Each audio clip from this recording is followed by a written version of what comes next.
तो दोस्तों जैसे कि आप देख पा रहे हैं हमारी स्क्रीन पर कुछ वैल्यूज हैं जो माइनस में है। अब हम ये चाहते हैं कि जो मेरी माइनस में वैल्यू आ रही है सारी की सारी हमें प्लस में करनी है। तो इसके लिए हमें सिंपली क्या करना है, हम कंट्रोल एच प्रेस करेंगे।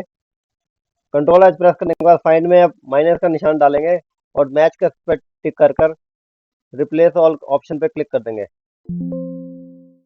तो दोस्तों जितनी भी मेरी माइनस की वैल्यू थी सारी की सारी प्लस में कन्वर्ट हो गई। अभी इस शीट पर क्या है कि मेरा डाटा कुछ वैल्यूज मेरी माइनस में आ रही हैं, कुछ मेरी आ रही हैं प्लस में। तो हम ये चाहते हैं कि जो माइनस में आ रही है वो प्लस में हो जाए और जो प्लस में आ रही है वो माइनस में हो जाए। इसके लिए सिंपली आपको क्या करना है, किसी भी सेल पर -1 लिख के एंटर प्रेस करेंगे, दोबारा उसी सेल पे जाएंगे, कंट्रोल सी करके इसको कॉपी कर लेंगे।